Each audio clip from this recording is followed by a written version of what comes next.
October 4th, 2023. And just as a reminder, if you haven't signed in, please do so in the hall, and there's a sign-up sheet, just so we know who's in attendance and at the meeting.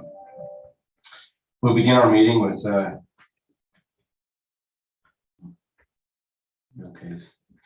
invocation or thought by Vice Chairman Mason.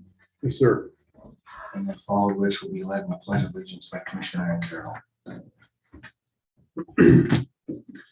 Our Father in heaven, we're gathered today as members of this community and neighbors and interested parties, asking for a favor and guidance in the course of this meeting, that the spirit of brotherhood and camaraderie can exist with us, that we can have a spirit of understanding among us all, that we can seek good communication and thoughtful input from all vested parties. We ask that thou will help us and guide us with wisdom, that we can be forward-looking in our thoughts and decisions, that we can make decisions based on the best interest of those whom we serve. We're grateful for the opportunity to serve the residents of North Ogden, and we ask for these favors and blessings in the name of Jesus Christ. Amen.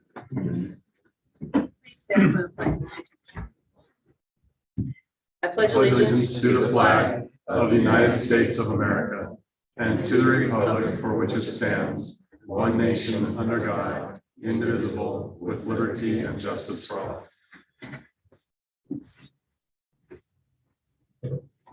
Thank you. We'll take note that Commissioner Webb is excused tonight. Our minutes consideration and action to approve the August 16th, 2023 Planning Commission meeting minutes. Is there any corrections or things that need to be made on the minutes?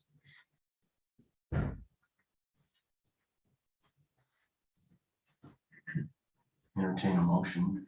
I motion that we approve the August 16th, 2023 Planning Commission meeting minutes, sorry. The motion and a second. All in favor? Hi, Aye. Any opposed? Chairman Thomas. I move that in light of Commissioner Webb here, that the minutes be changed for the meeting to reflect his attendance. Can we do another thought? I'm trying to. Do we have to start all over? just like whoever takes the notes down that Yeah. Commissioner Webb was in Commissioner attendance. Webb's in attendance. Any extra parte communications or conflicts of interest with any agenda items tonight, commissioners? All right, we'll open up for public comment before we begin our administrative items. We do so, if you're here to comment on an agenda item, we'll allow time on that item. If it's for something different, feel free to step up to the podium and address the Planning Commission.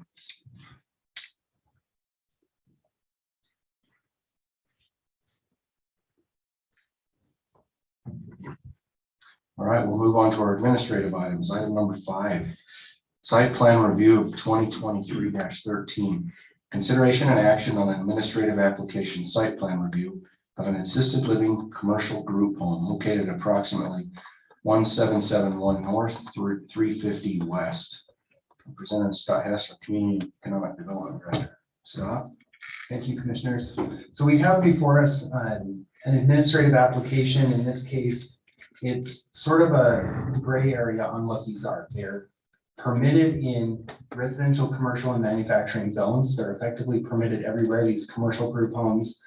And they are permitted uses with conditions as outlined in Title 11.11.11. So they aren't a conditional use permit, and they're something beyond just like a regular permitted use that comes in through a business license. So we're running it on a site plan, and we did send out a courtesy notice to neighbors within 300 feet of the property, the way we would for subdivision amendments and conditional uses and just other items that are not, kind of out of the norm of a regular residential use, essentially. So likely, it's not a public hearing the way a public hearing for a legislative item is listed, but if you have, desire to hear comments from the public, they may be here for this item.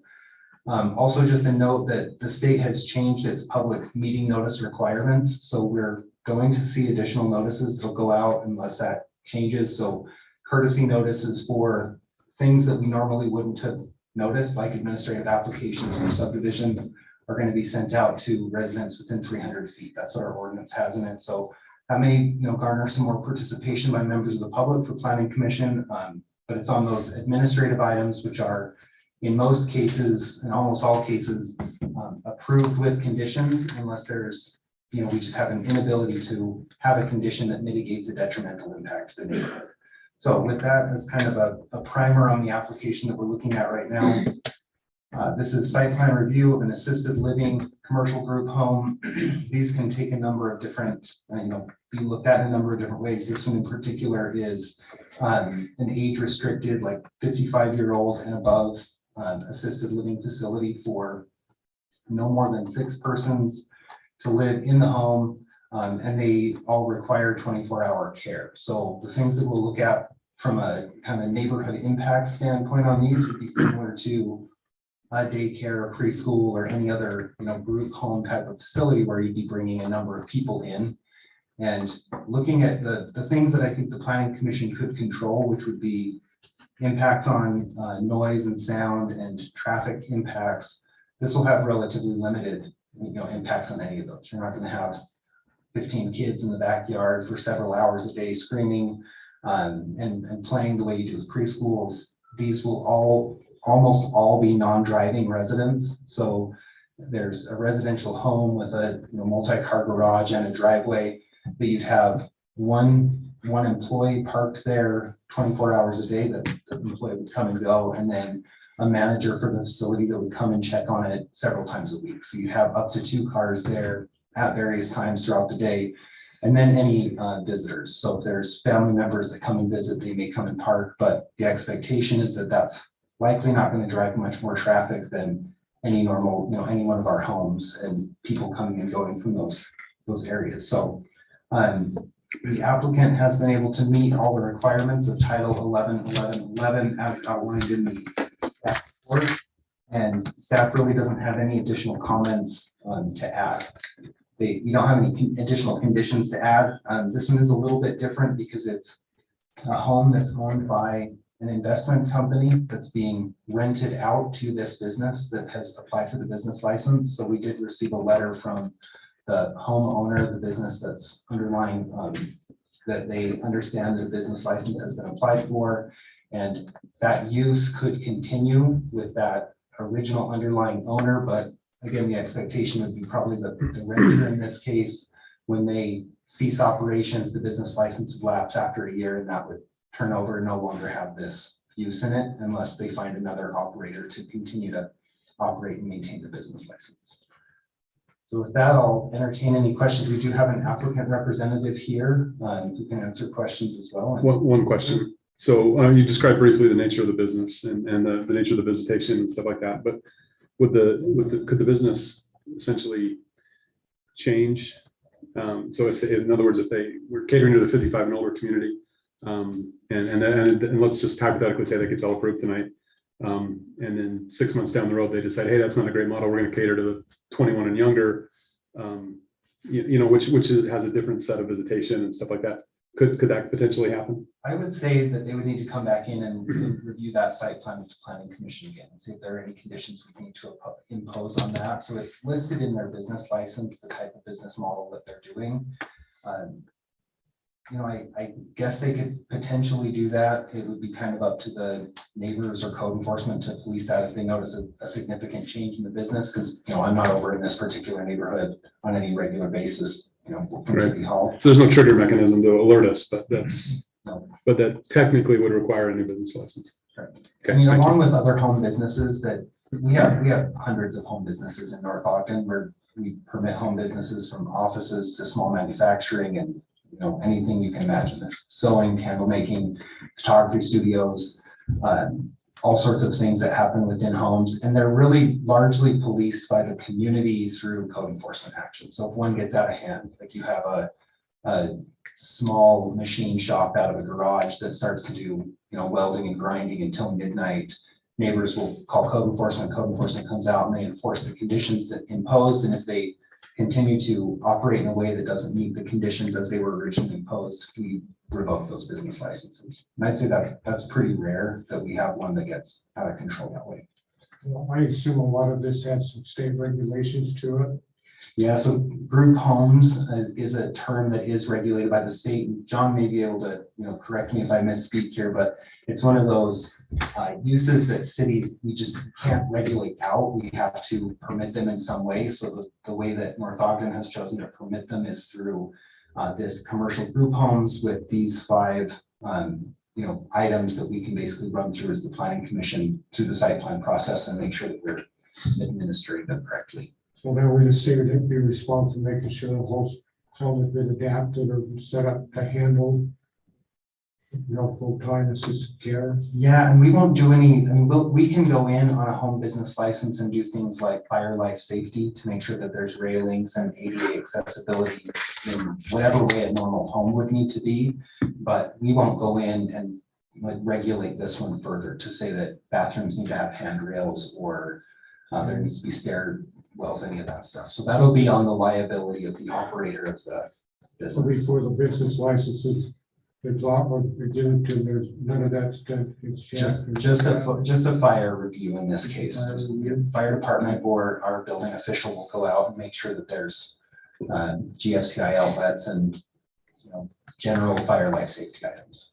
That all the bedrooms are actually bedrooms. They're not like leasing out a small spot in the basement that doesn't have a fire egress or anything like that.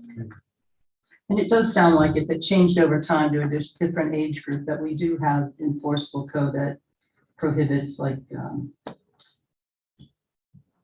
juvenile offenders and Yeah, that's part of the drug rehab and things like that. Well, it's being applied for the specifics what it is, so if it's being used for something else, that's what triggers. You gotta re-up the license, and then obviously if our teenagers were there and different things, we would probably implement different parking requirements for the type of business. I just have a quick clarification. So on the land use development application, it's for us in our packet, it's like page 17. It looks like there's several please explain or questions. We don't have the answers to those questions. Is that common or normal? I'm just clarifying here. Yeah, they sent in their kind of explanation information about the house, and then I had a conversation with the applicant and wrote the staff report based on a conversation with the applicant. Okay, I was just clarifying. It seems like, because Commissioner Barker was talking about physical facilities in the home, it seems like we do count parking stalls and things like that, right? That's in the application. And I can see on Google Earth that it looks like it has the parking requirement, but that's something that we do quantify, right? In that, yeah. Okay. Thank you. And I won't point out specifics. This isn't the only group home that North Ogden has. Certainly not. So we have some, and depending on the use, and some of those group homes have adults or young adults who are driving age, and their parking requirements are significantly different. They might have a much larger driveway or dedicated parking for that, pseudo commercial use in a residential neighborhood. Any other questions for Scott? We would invite the applicant to come up if they would like.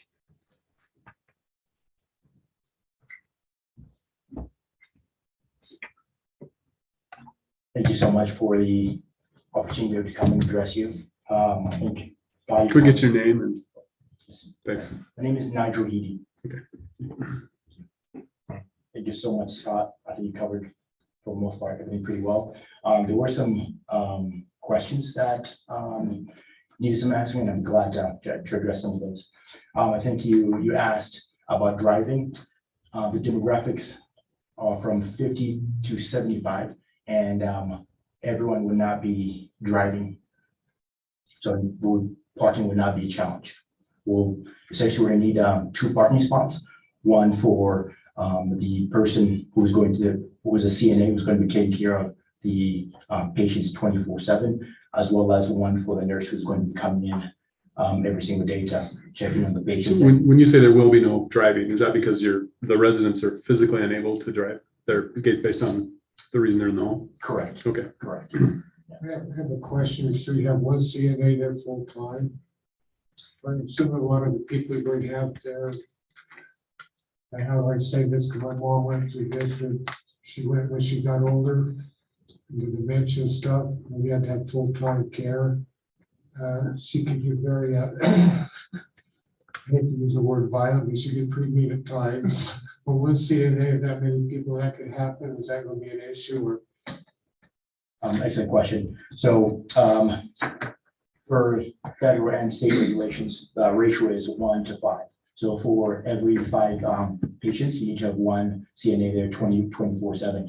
And we do have series of policies that are created to protect both the patients as well as the CNA on staff. In addition, we'll be conducting background checks as well as random drug testing frequently to ensure that it's a safe environment. And just a quick clarification, what is your relation to the applicant? Because the name isn't the same. I'm just curious.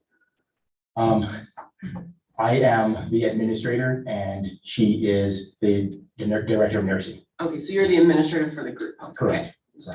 Thank you. She was The employee. unable to attend tonight, so. Perfect.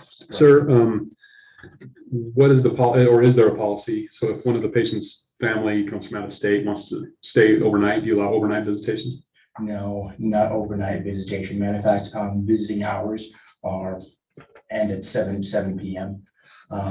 They're more welcome to stay at somewhere in town. Just due to the fact that this home is going to accommodate multiple patients, and it's important that we treat them with dignity and respect, and that will violate that. And it seems like the application asked, the study could hold up to 6 patients. So if we get 6 patients, you're gonna have 2 staff then. Sounds like, right? Correct, because Okay. 5 is that. Plus then the supervisor, so we'd have up to 3 cars. Staff. The supervisor is not there 24/7. Right, They're right. just there, for example, the registered nurse. Their main responsibility is to come in, make sure everyone has their medication set aside. And then it's the responsibility of the CNAs to make sure that they're administering that medication in accordance with the guidelines. Okay. So we've seen a number of these applications come through the city since I've been on the planning commission, and I've asked this question a number of times, so I'm gonna ask you as well. Would you buy a home next to this type of business? That's an excellent question, and it depends, right? If you can get a good deal? Would it be a showstopper for your home purchase? In other words, if someone was moving in next door to your home right now, if this application was coming in next to you, how would you feel? Well, just to elaborate on my statement earlier, of it depends. Depends in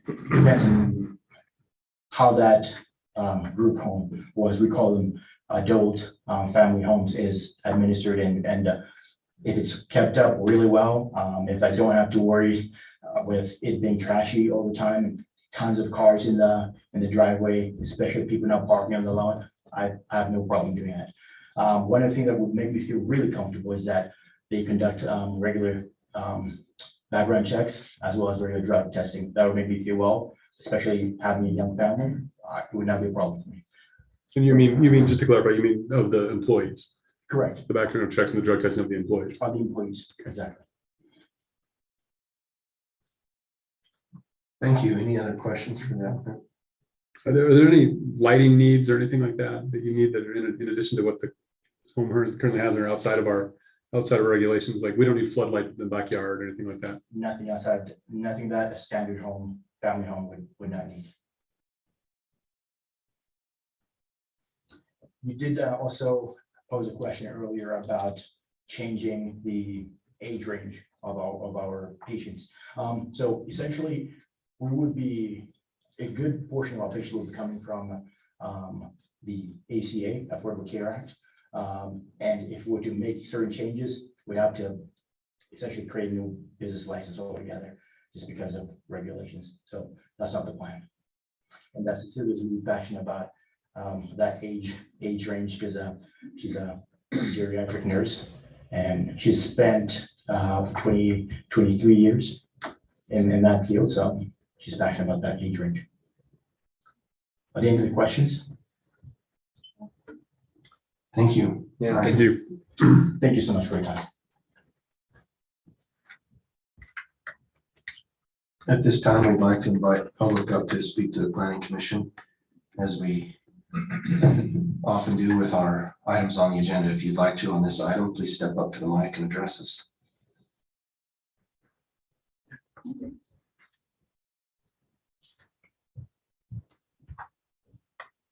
Did you need my name? Please. Name and address, please. My name is Curtis Hartley. I live at 312 West, 1775 North. So I'm just a few houses down. How many questions am I able to ask? So You have 3 minutes. You can speak. I would suggest you make statements, concerns, things like that, It's rather not than a question questions. and answer. Yeah, we don't really have to answer anything, although I've just answered a question. So, but Appreciate that. go ahead and take a few minutes and state concerns and considerations for us. Will probably be in your best interest. Yeah, absolutely. So I'll just run through my list. This list isn't in any particular order. One thing that hasn't been addressed is what type of care or patients. We've talked about the age demographic, but we haven't talked about the severity of their ailments and what type of care we should be expecting. I've always been curious about how many people will be living there. We talked about 6 is the limit. To me, that doesn't sound like it's guaranteed. So if it's 5 plus 1 caregiver, and we have 6, then that means that there's 2 caregivers there. If my math is correct, that means that we can allow up to 10 patients, right? So who's going to be enforcing this 6-patient limit? Because with 2 caregivers there, it sounds like we can allow more patients. In terms of parking, you know, it's kind of a small street. I definitely don't want street parking to get out of hand, especially in terms of like, what does food look like? Are we to expect large deliveries of food and resources delivered to this home on a frequent basis, daily, weekly? And then also a lot of the other concerns that I have are regarding the company policies. When asked about, would you buy a home next to this facility? The answers were regarding, well, as long as it's maintained and as long as the caregivers have frequent drug testing, that's not something that the residents can govern. We can look at the home and make sure that, you know, I guess maybe the lawn is mowed. But in terms of making sure that these caregivers are properly tested and vetted, that's something that I, as a resident, have no control over. So those were most of my concerns. I just, I'll be honest and say I don't like the plan. So, thank you. Thank you. Thank you.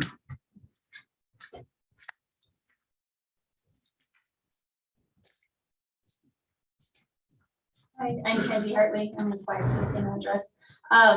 Just kind of add to that, yeah. We've talked with a few of the neighbors on our street and not everyone was able to make it tonight, but you know, the general consensus between quite a few of us is that, you know, we didn't know what to expect, but a lot of people are not real supportive or real interested in the idea.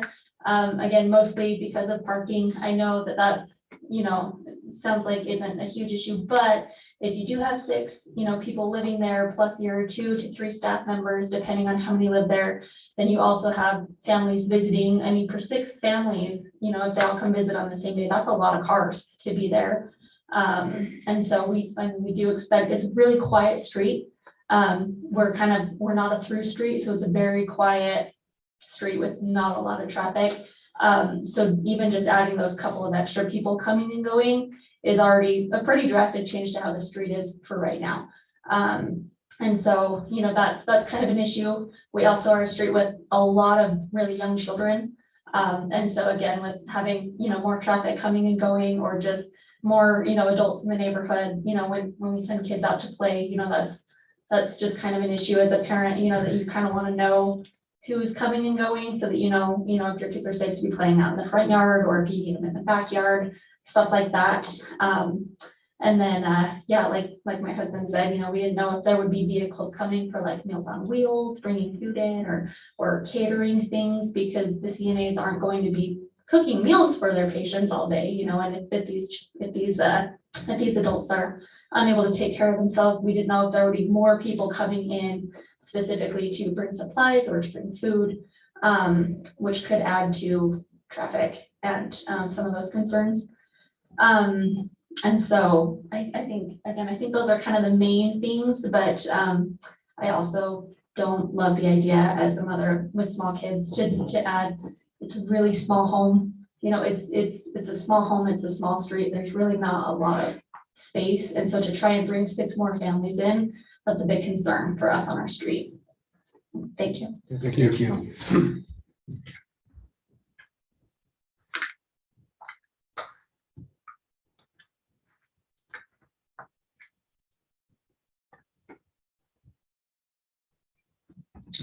Well, if there's no other comments, Is there anyone on Zoom, John?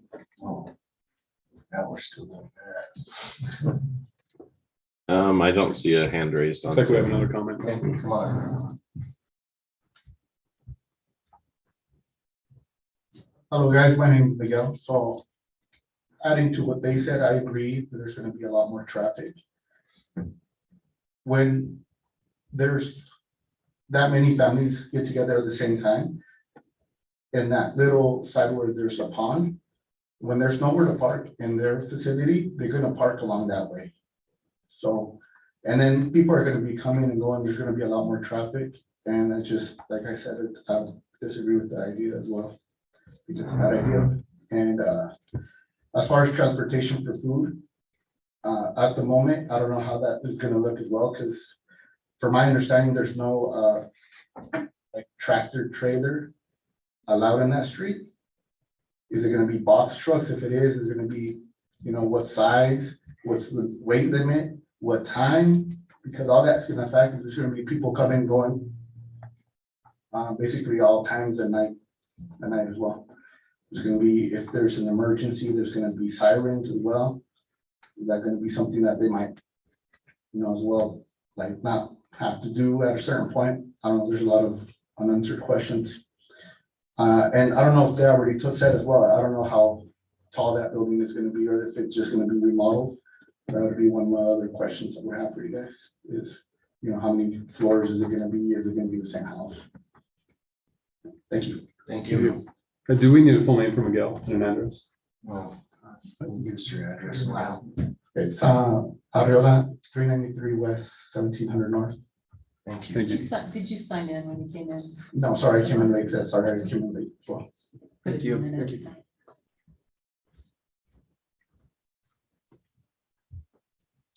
We'll let you come up now, after everybody's done. Still nobody on Zoom? No raised hands. All right. If we're done with public comment, Nigel will invite the applicant back up to speak on anything you would like to. You don't have to address all the concerns, but we would hope that you do. Again, I appreciate the opportunity to do so. Just wanted to address a few concerns. I can imagine. Well, first off, a lot of you look like you just got back from work, so thank you for taking the time. I know it's been a long day. My hope is that I'm going to pacify some of your concerns with some information. So first question was meals. How does that work? See, one of the advantages of this model is that when we take these patients in, we literally provide them a home environment. So you're not going to see an increase in traffic, anything other than that compared to your next door neighbors. The CNAs will be cooking at the home. That's part of the advantage of this model. You have fresh meals being cooked for you 3 meals a day: breakfast, lunch, and dinner. So you will not be experiencing large deliveries from vendors. The CNAs and the nurses will be going to do the shopping for the people, for the patients, and bring them to their home. Comment about emergency services. It's going to be standard, similar to just having a next door neighbor with any emergency they may have. You shouldn't see a crazy influx of them. Part of the idea is that that's why we have these ratios of 5-to-1, that they're receiving adequate care, and you have a certified nurse who is coming and making sure that they're taken care of. Another concern you had was the structure of the home. There will be no changes to the structure. Well, actually, let me clarify. Some of the home does have some tubs. We're going to convert those bathtubs to showers with handles, and it's just much safer for our patients that way.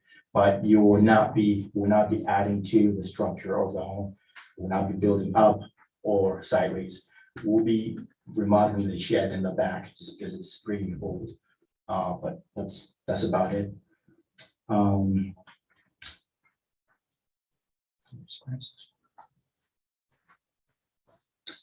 Another one was essentially you alluded to us increasing to up to 10 patients. First off, we would not do that. That's not the intent because it's pretty, you cannot accommodate 10 people, right? First off, morally, that would go against our values as an organization. It would compromise the integrity of the home as well as the privacy and decency of our patients. And moreover, that would also violate some of the legal requirements of a home of this nature. Thank you. Thank you. Commissioners, discussion. I think everything concerns were brought up by the public, and I think the applicant did a good job addressing those. Knowing that we've gone through this, well, some of us, I think 3 times now, At least. but all different types. And this, out of all the group homes that have come before us, I think this one's had at least, will have the least impact. Completely agree. I like the applicant's company that know what they're saying. I don't see any impact to the neighborhood anymore. I mean, there could be 8 people there, 6 patients and 2 nurses, but it wouldn't be even as busy as a house that has 8 people in it. Or 6 kids. Don't go anywhere. Now, granted, visitors that come occasionally, probably the frequency of a birthday party for the kids at a house that has that many people in it, but So I have a question actually about that, just to shed some light on how many people in terms of this exact application or, our ordinances, like what would be the maximum for this? So like you said, their intentions weren't to increase packs. I don't but- think that's governed by us. That Do would be we- their business. So the business license governs that, so Like it's we so many have no square feet control per over. patient. I would assume it's some kind of rule that way, Scott. That would Yeah, be so my they'll, assumption. so they'll be further state licensed and they'll have that requirement. We do have some specifics for things like preschools and daycares, but those are typically handed down as well from the state. So they'll say you need X number of square feet per individual child or person who's there over a certain number of hours. In this case, we really don't have one. We don't have that, and it's outside of our license. In the same way that like we might issue a business license for a food provider, but we don't control their Department of Alcohol and Beverage Control license. There's further state licenses that'll happen. So for them to be operating this way, to receive the ACA funds that they'll be receiving for insurance and Medicaid reimbursements, all of that will be state licensed and controlled. And it's a limited number of bedrooms home. There's no business or building permit application for any modifications to the home, anything like that. So Right. we would see that. I just wanted to clarify, and for the sake of the homeowners that are, have legitimate concerns, I think that's helpful just to see. Yeah, so our panel has no ability to regulate anything related. No, but I agree with the applicant when he said that the number of patients served is constrained by the size of the home. And any modification of the home would require permitting, which would affect the business license and it would bring it back in front of here, right? If they wanted to make the thing 3 stories tall, because that question was brought up, I can answer that too. I mean, this is the regulations on this aren't going to change because it becomes a business from being a home. It's stuck inside a residential community, and it's governed by the zone, the size and the setbacks, how close the home can get to the fence and how high the home can get. It's the same as the neighboring homes, so it's the same as your home would be. So to kind of quell that concern, they're not going to be able to put a 10-story tall building there just because it's a business. It's still governed by the same thing as your neighbor on your other side. Yeah, I just had a couple of comments. Even though it may look like a small home from the outside, the floor plan that was provided, it looked like it had 5 bedrooms and 3 full bathrooms. So there's a decent amount of room for 6 patients in there, I think. The other question that came up was the severity of the ailments. It was Mr. Hartley that had asked about that, but it sounds like it would be limited by, what a person that could be cared for by an RNA or an RN visiting during the day and a CNA, correct? That is correct. And I would agree that I can't imagine that the traffic, doesn't sound like it would be, any more than any other home that had a number of people. My neighbors have 12 Amazon deliveries per day. Yeah. and I'm trying to make light of the situation. I understand the emotion involved here, and just on that topic, you know, we've seen this a number of times, and I absolutely empathize with the people who have concerns and fears because of something new coming into their neighborhood. I have the advantage, and this isn't going to probably make you guys feel any better, but I'm going to say it anyway. I've had the advantage of sitting through some of these, and like our chairman said, this is the easiest one. We've had people come in with want to take in, and I'll just say it, they were drug addicted youth and youth with problems for group homes. And we've had to allow it, and I've been very concerned about that. And I've had the fortune of bumping into some of the neighbors who come and express some similar concerns, only far more emotional. And my follow-up conversations with them have been that they haven't had experienced any problems, at least to the point when they talk to me. And it was very comforting to me to hear that. So you're probably not going to feel any better that if this gets passed, that Commissioner Mason thinks it's going to be okay. But my experience has shown me that these homes work and they're required by law, but we can't discriminate against them just because of the nature of the business. And so, I do have the benefit of having seen a few of these, and like we said, they're all over the community, including in my neighborhood. Now they're not my next door neighbor, so you can raise that concern, and well, would you want it next door to you, things like that, but they are in my neighborhood. Just to add to that, from what we've seen in the past, realize you're gaining a managed home in the neighborhood, meaning there's somebody you can talk to, and it fiscally affects them, the concerns of the neighbors and things like that. Their intent is to make it nice and better than, the guy that won't mow his lawn. And, and so there's at least some action that can be taken if there is issues or concerns that do arise, as we've seen. Like I would, echo Commissioner Mason that all the concerns of the group homes that we have had in the past, none have ever elevated to the concerns that were brought before us during the approval process. So.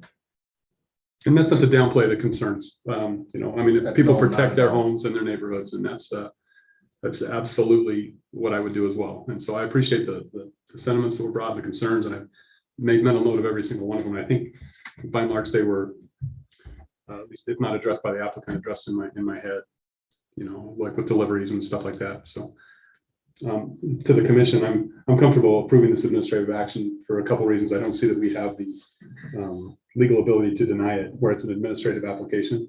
It meets the ordinance. I'm comfortable moving forward with that.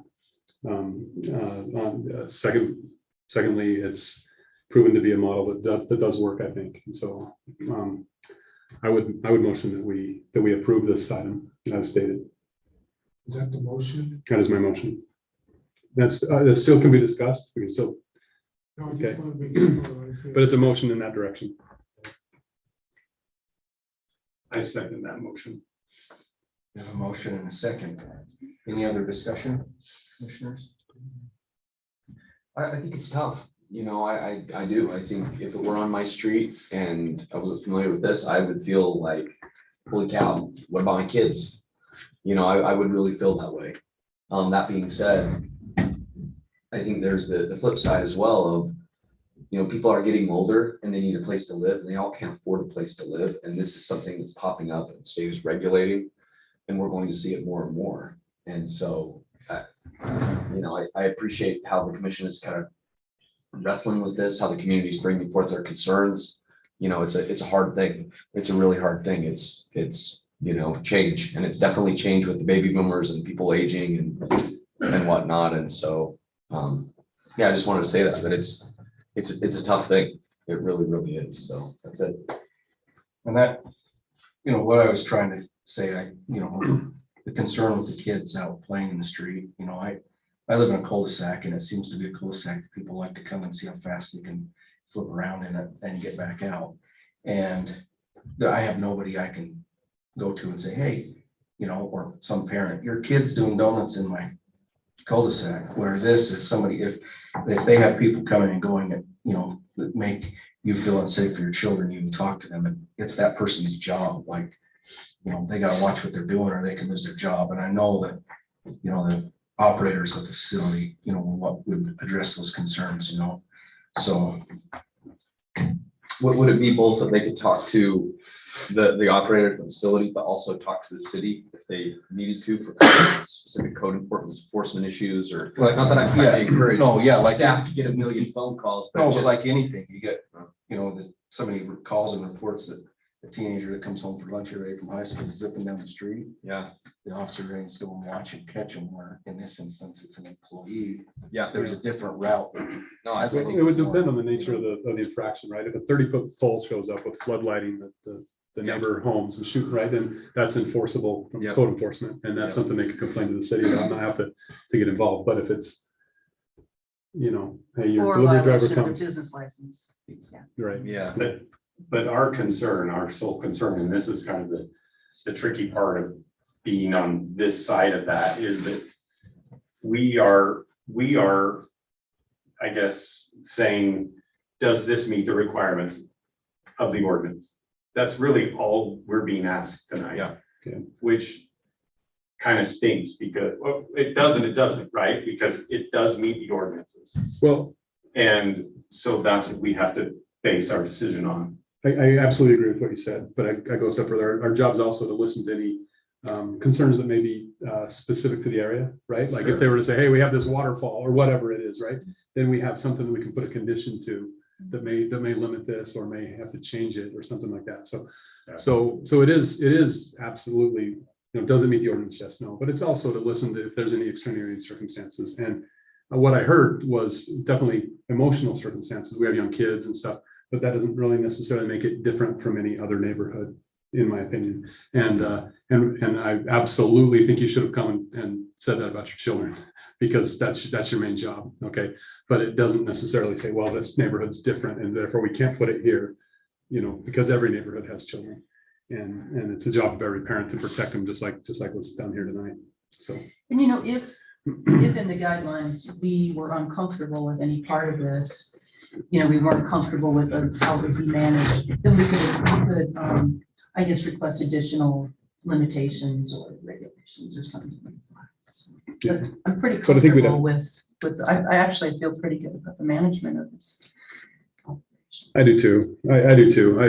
On all that we've said, I think we've seen some awful, I'm gonna be a little redundant, but we've seen some things that it's just really hard. We've had to approve them, and I've just, to say, hey, you're gonna have 8 troubled youth living next to you, is something we've had to approve and put in someone's neighborhood. And this just has a whole different feel to it, right? 55 and older community, the people that are by and large bedridden. I just don't think the residents are going to be a problem. Now you can have concerns about the management and the care and the traffic and the deliveries and all that, but the residents themselves aren't, at least. And so, hope we feel better about that at least. We're taking our votes. Sorry, Nigel. Any other discussion? All right. Commissioner Barker, Yes. Commissioner Green, Yes. Commissioner Watson, Yes. Commissioner Mancaro, Yes. Commissioner Mason, Yes. Commissioner Webb, yes. I vote yes. All right, we'll move on to item number 6. Those that are here, welcome to stay or welcome to leave. Item number 6, subdivision ordinance 2023-3, consideration and action on an administrative application. Preliminary plat approval of the Parley Bates subdivision located at approximately 410 East, 2850 North. Presenter Scott Hess, our Community Economic Development Director. Scott? Thank you, Commissioner Thomas. So this is an administrative application for a 1-lot subdivision. This is coming before the planning commission because it does have road dedication with it. So 400 East Washington Boulevard was widened between Alberta, or actually between 3100 and 2600, and it was completed. This has been done almost 2 years now. As part of that project, the city purchased the front of a number of properties up Washington Boulevard. So the whole east side from 2600 up to Alberta, the city purchased right of way from those, and they were purchased via just a deed. Basically, there was a property description that was created. There was a valuation placed on that property description. The city purchased it. Now we own all these kind of disparate little rectangles from the front of those parcels down. that works fine for municipalities and non-taxing districts because those become non-tax parcels. They just essentially become part of the road right of way. But in this particular case, the city purchased, due to the proximity of it, a home, which was on an old existing lot, and we've now narrowed that lot up significantly. It's still a really good sized lot, and the city sees value in it in restoring that home in the neighborhood and allowing it to be sold on the open market and have something constructed there, so it's not just an open vacant lot that the city owns. And in that case, in order to make this as clean and smooth of a real estate transaction as possible, our city engineer has contracted a survey company to create this subdivision plat. And the actual applicant in this case would be Eric Casperson, our city engineer. But there's not a whole lot from an engineering standpoint to report on. You have an existing curb and gutter that has now been surveyed to this lot. So in some ways, this lot has like a perfect property description because we did it after the road was constructed, which doesn't always get to happen. And the utilities are already there. Since it was an existing single-family home that had continued to be in operation, there is already a sewer main and already a water meter and a secondary irrigation water right there already on the property and have been severed and stubbed and retained essentially for use in the future. So the amount of road cut or change in 2850 will be limited there, but it's the city's intent in this case to complete the subdivision, record the subdivision, and then should the city council determine it be surplus property, put out on the market and ultimately sold at some point in the future. That's not part of this application, but that's kind of the intent of the city. And we make a requirement of this subdivision that they fix the ADA ramp so the water goes in the storm drain instead of across the street right there. Does it do that? Yeah, it's annoying. Have you noticed that? No. Now, the water coming off of, what is that, 2800? 2850. It goes to the ADA and it's so flat on the ADA, then it goes across the intersection instead of in the storm drain. I've seen that elsewhere. I haven't noticed. It does it there and then it does it on the other intersection that they put in down. Yeah, we had to across do, from the vet. they call it a super slope, but we had to do one of those to avoid basically making all the houses on the east side inaccessible. So the whole road slopes to the west and we do get a lot of sheet flow across the. Well, but just where this intersection and then the one that's down, I think it's the second one going up on the right. It does the same thing. When the water hits the ADA, instead of going through the ADA and into the box, coming off the east street, it goes to the ADA and then goes across the street. But this one, so my proposal is they are required to put another storm drain catch basin box on the east side of the ADA ramp, catch that water. So Eric, in case with that, you have to be careful to do the speed limit and not speed so you don't hydrant down the Yeah. road. Yeah, well, in the winter, it's, and when it's melting and water comes across, but Yeah. sometimes it's worse than others, depends on how much leaves. Is that a requirement of the state or the city? The ADA is its spec, but it's, Yeah, it was not built properly. So just minor, just off so much that the water just goes that way instead of this way by, I mean, probably a half of an inch. For reference. Something you'd never notice when you're inspecting and catching it. Yeah. When it It's rains. Would that be something you would want to include in the motion as a condition, or are you? I mean, being the city's the applicant, it was their project that did it. I think it's Why not fix it? it's a worthwhile issue to bring up to our public works director. This one, in effect, has been reviewed and accepted. We used federal funds to build that project and they come out and they confirm the project was constructed when we went to Washington. So like Dylan, for instance, Dylan Hill, our subdivision inspector, his ability to force the city to go back and fix it is probably limited, but it's always good when you bring up issues, especially when it comes from a point of, you know how it could be done and you develop subdivisions. And so, Well, I think it's worth a call to. I mean, not to be on my soapbox about that road, but there's a few things they got by on it that are just annoying. Like that, you've got a brand new road and 2 spots of water supposed to go in the catch basins goes across the street instead. It's just gonna cost us more money because that's every time water's going across the asphalt, it's Wearing it out. progressively wears it. And then the stupid dip in front of that place, that catch basin. In that lane, that, everybody knows that one. Which is designed to help divert the water into the catch basin. Yeah. So So. if we could add more dips. Well, we stop it from going across the street, then we don't need that. No, I know that's why that's there. Yeah, no, I get it. Like when you hop, right? Or the fact that they match the crowns on the streets from the east side, so each road you come, you go up and over, up and over. Mhm. It's like, this is the main road. Those guys can't, it's not even a through street, so there's no reason to match the crown through the road. The things But you anyway. notice. Wow. Yeah, you'll notice it now. Yeah, if you, well, probably. but If you wrote computer code, I'd be just as critical. Yeah. Yeah, because it's my thing. Like I've never noticed any of that. Anyway, is there any discussion on this? We all know what it is, that White House. We would invite, if there's any public here that would like to address us on this subdivision, please step up to the mic and do so.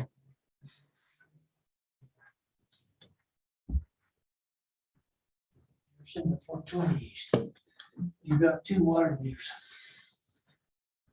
They're a culinary water heater, and you've got a culinary here. And you've got a driveway here. You've got 150 feet up to about here. Are you planning only one house here? Or are you going to sell it to a division so you can have one here, and one here? That's As what it- we want to know. Yeah, so as it's currently drawn, it's just a single lot, so it'd be one home. That's guaranteed. I guess if it were sold on the open market and the buyer could make the size of the lot work for the square footage needed, which for the zone, they may be able to get 2 lots out of it. They might be able, they couldn't get 3. There's not enough square footage to get 3 there. I don't think that north end, there's enough Was it, width for is it setback. 4297 up there? Is that what it Yeah, says? it's only 43 feet wide at the north point. Yeah, the From here setbacks. to here is 67 feet. Well, it might be 67 to like the back of the sidewalk or top back of curb, but the width of the parcel outside of the public right of way of Washington is only 43 feet. Well, this is the sidewalk, and we're talking from the curb, from the sidewalk over, because I measured it. This is where we live. And that's why we're concerned, because this isn't going to be big enough well, I shouldn't say big enough. It will be big enough to put a small house here and condos here, because we got condos already here, which are only in this area here, Yep. as you're cognizant of. Well, and the zone that this is in, the R1 AG wouldn't permit condos or 2-family dwellings that are separatable and sold. You could potentially build a single family home with an attached accessory dwelling unit, but you have to be owner occupied in order to rent out that back piece. So it's like a mother-in-law apartment, or you get a young family or something, and then someone lives in the primary home.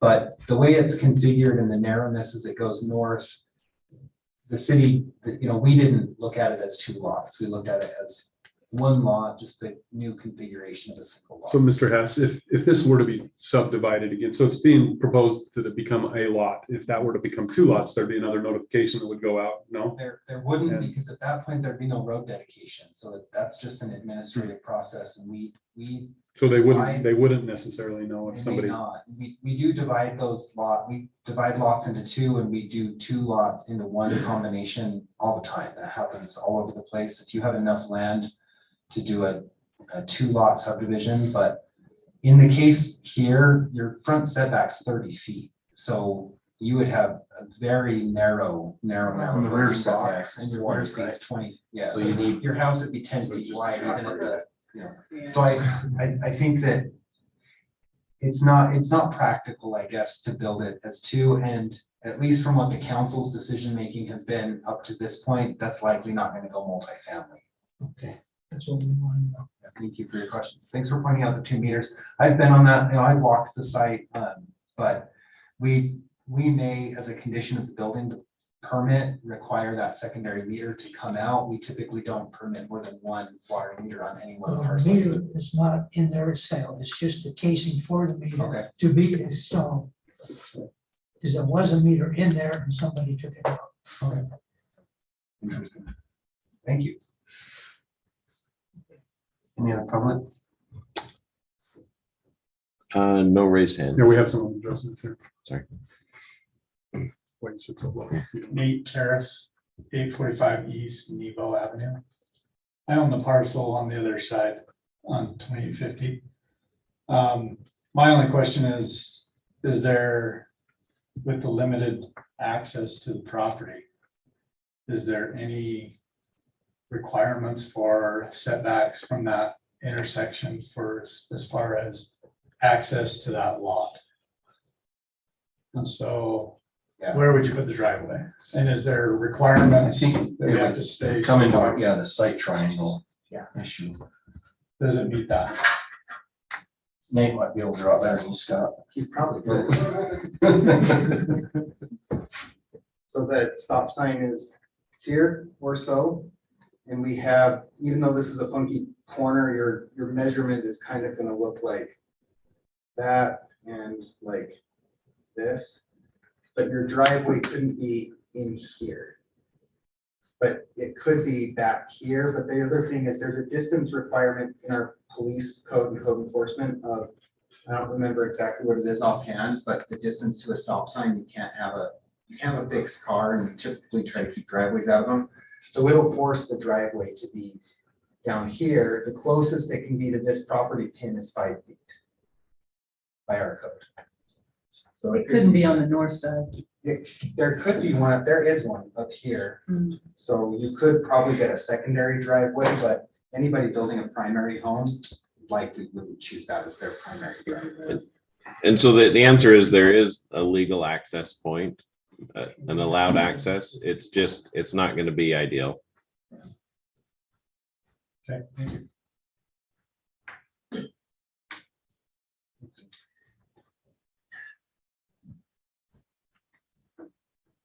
Anyone else? All right, we'll move on to discussion with commissioners. Any other discussion? You're not staying around for the vote? Thank you for cleaning up the mess here. I'm tired of digging out Dyer's Road in your property.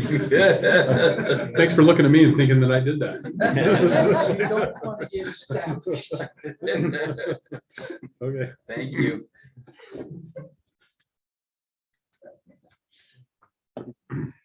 Well, I mean, you've heard my comment on it. The only thing I would say is that catch basin on the corner needs to be addressed. Function property or add another one so water doesn't run across the intersection. Eric, are you on that in the motion? I would suggest you make the motion if that's something you're interested in. I know you usually don't as We commissioner. make the motion, it's gonna sound something like Eric wants to have a very smooth drive from his house down to Washington Boulevard. No, that's just with the no water. loop-de-doops and no water. That's the motion. I don't know if that can be a condition. The only reason I said that, Chairman Thomas, is you generally defer to us to make the motions and, Yeah. No, I think you gotta make. it's not really my rub. So I would not have thought to put that in there.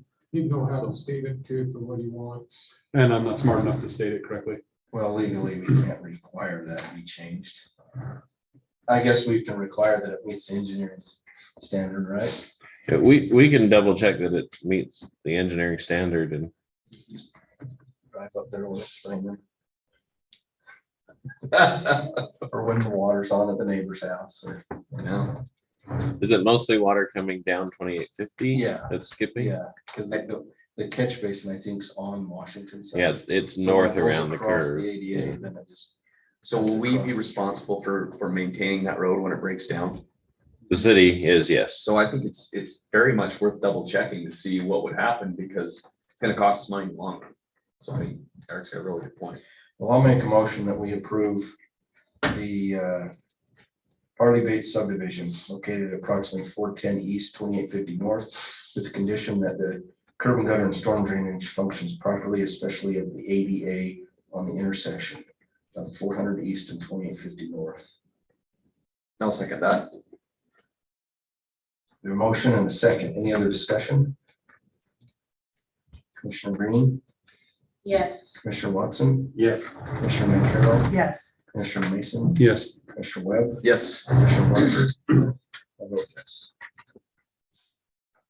Hold on just one second. So I was writing that down. So we have a Eric Thomas named the first, and it was seconded by Me. Webb and Johnson. All aye.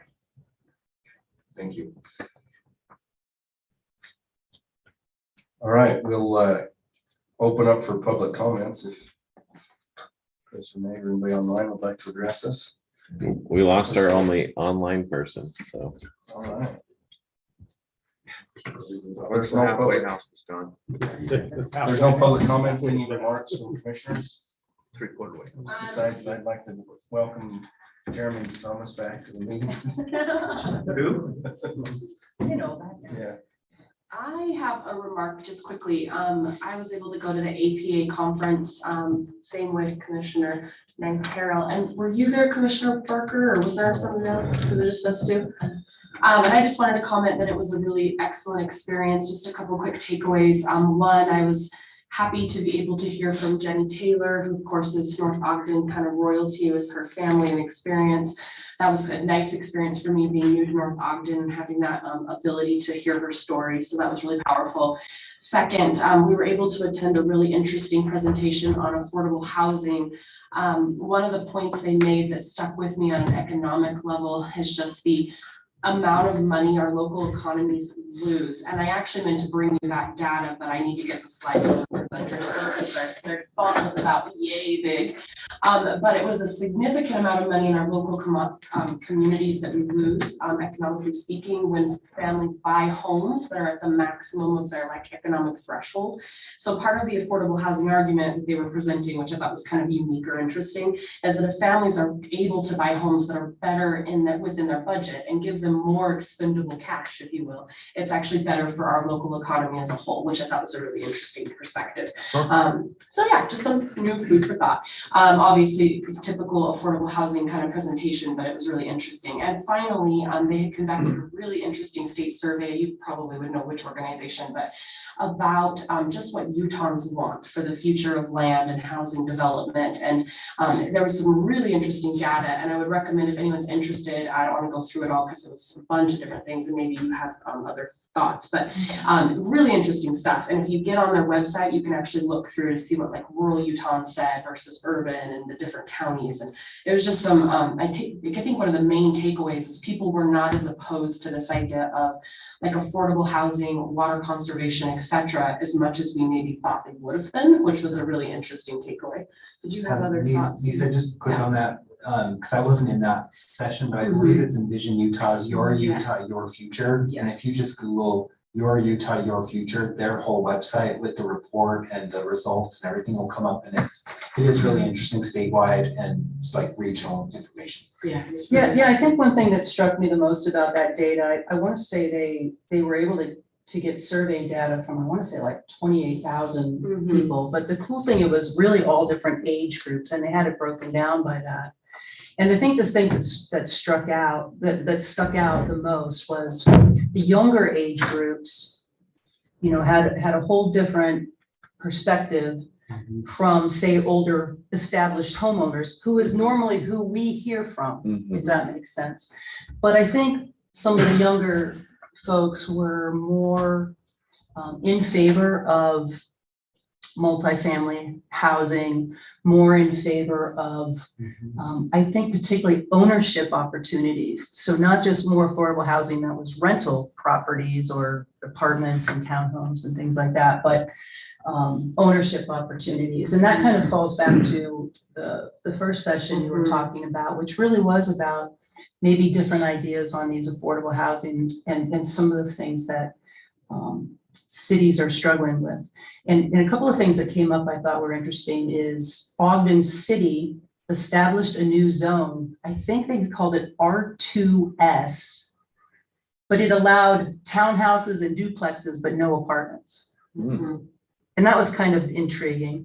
Another thing that came up in that session was there was a lot of discussion about when talking about ownership opportunities and more affordable housing for houses is to allow more, and I don't know if I would completely agree with this, but what they were calling manufactured housing. And you know, that immediately comes to mind like trailer park or something like that, but the pictures they had there, these were more like, they just built the houses at a central location. Yeah, yeah, there was a name they used for it, but maybe it was modular home, but they look like nice. The issues were they don't value this, you know, over time, they don't, you know, grow equity and keep value the same as other homes, but they could be built for a lot cheaper. They still look nice in a neighborhood, and they were talking about like $100,000 to $200,000 cheaper than a regular home. So that was kind of interesting, and it sounded like some cities were really exploring that. I think we do allow some manufactured housing in some zones, but I think in general, they were talking about like, if you relax your regulations a little bit, it promotes more homeowner, like home building, Yeah. smaller lots, you know, things like that. I don't know if that's really something we would look at, but it is something that's being looked at significantly. And I'm glad you remembered to say the apartment thing, because I did think that was key. They also talked about the economic impact. So like apartment dwelling, oftentimes it's national corporations that own these things, the money flows back.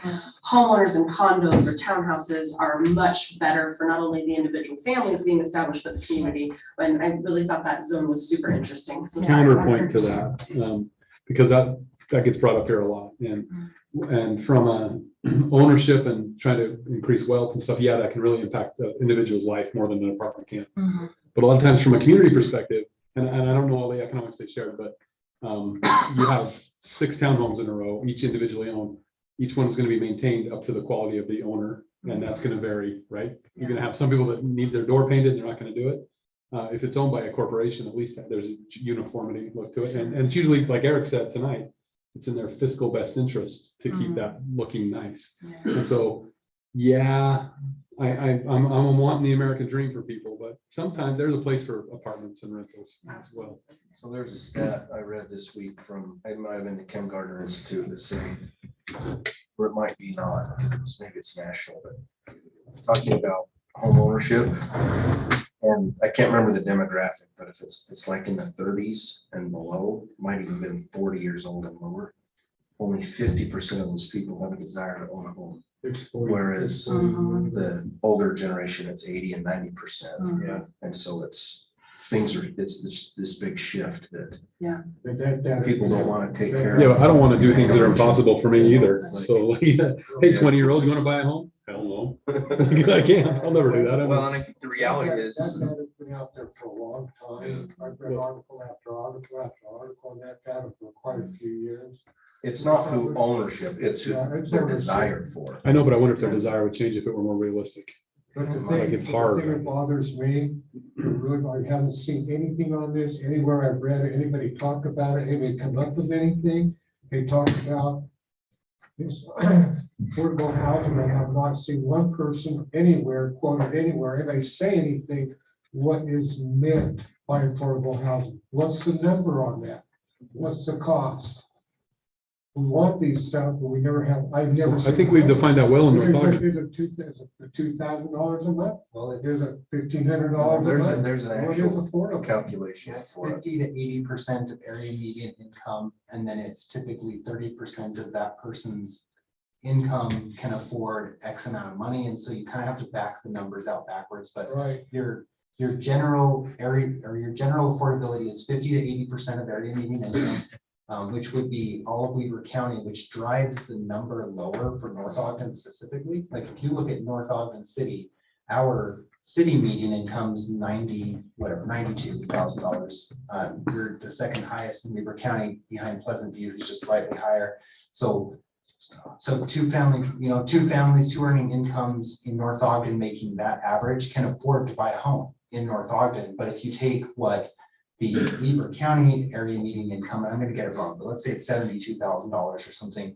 That means you've got 30% of that amount of money that you can put into your mortgage or your rent, and we likely have 0 or very, very like single digit numbers of units in North Ogden that are valued at that, just because we're a high value community. So that's the number. The rub that I think the state or the cities that I'm hearing from like our housing coalition meetings we attend, Weaver County WACOG meetings, is that cities are grappling with what percentage of your city should be a mix of single family versus multifamily versus apartments, and like no one's given us that number yet. So you can be a city that's Park City and doing, you know, in a community of thousands of residential units, doing dozens of deeply affordable units for your firefighters, and you can call yourself an appliance, and I applaud their efforts. But is that better than a city like North Ogden where, you know, pretty soon we're going to have 27 to like 35% of our units in the whole city are going to be some form of attached unit? And is that number enough? Like, have we done enough? It feels like we've done a lot to accept multifamily in North Ogden, a variety of housing types, but we're all just grappling with what that, you know, we know what the affordability number is, and frankly, as a city, unless you own the land and you control the rents, we can't force somebody to rent their home for less than market rate. You know, as soon as I read an article today in Vail, Colorado, they have a high school over there building affordable housing for school employees to be able to live in it, and that affordable house is like 200 square feet. And it's still $200,000. Okay, that might fit on that wall. They said right now, the people, the teachers are not, 10 foot they're by living 20. in there, but it's paid by the district, so they can live there where they work. Park City's having the same issue. People who work in Park City can't afford to live in Park City. Yeah, they So come now in we're from getting many Evanston. homes and this other stuff. So we're kind of, what is affordable and how do you determine who's affordable for whom? There are some really interesting things that our surrounding communities are doing. I'll put South Ogden had, and to watch the housing presentation of theirs, they owned the regional detention basin, many, you know, sub-regional detention basin. It's not huge, but it's kind of a weird triangle piece of ground. It wasn't very deep, and they essentially gave that land to the developer. They undergrounded the detention, and then they built subsidized affordable housing units on top of it. So On top of the detention basin? So the city. I'd rather my home be built on ancient Indian burial ground. So the city Just got saying. a clean underground detention basin that's capped with a parking lot. And I mean, you can put them, it's basically like a series of pipes underground is how to think of it. Think of like a gigantic gradient heating. I'd rather take the burial ground. So Commissioner Mason's not in favor. But Change is what's- hard. what's- Change is hard, Brandon. What's creative about it though is the city held all the, you know, the city held all the cards. They could drive Oh, yeah. what the improvement needed to be, what the density could be, and what the subsidy could be. And so they're getting 50 to 80% of area median income rents. And I think it might even be like a 99-year land lease. So the city owns that ground that the units are built on a long-term, like a conservation land trust. But that's the amount of work it takes if you're a city and you want to provide truly affordable units, because your only other option is to hope somebody wants to bring it to you, and that you have the like political power and foresight to allow like a housing income tax credit project to come in, which, you know, talk about like People want five multifamily and then assisted they don't living want folks that. living in an That sounds existing good, single-family yeah. neighborhood, like let alone 200 rent assisted people coming in and living there. They're really difficult projects, but they're really needed too. So. And North Ogden produces people, we don't always want to believe it, but we produce people who don't make an income enough to live in North Ogden, you know, regularly. Like that's just, it's an issue for all of us as all of our communities. Sorry, I didn't mean to. Well, on that take- note- No, it was absolutely right in line with what that discussion was. Any other commissioner comments? No, beat it up. All right. Scott, anything else? We have we have a planner who has accepted a planner one position. Oh, cool. Congratulations. I am so excited. So we have Ryan Nunn, who is coming from Cache Valley. He has an undergraduate degree in planning and just over like 6 to 8 months of experience with Cache County. So he's new in this. We're hiring it. We knew we were hiring a planner one. We're really looking forward to having him begin and move down here. He starts October 16th. So Nice. we'll see him in 2 weeks and we'll bring him to a planning commission meeting and Let's haze in. Did you find him affordable Get housing? haze in. Just kidding. Yeah. Find somewhere to live. we're hopefully paying him enough that he can Okay, afford okay, to good, rent okay, good. an apartment Making sure. there. Let's do something when it's first meeting, like where we don't, like, when he speaks, we all look the other way or something.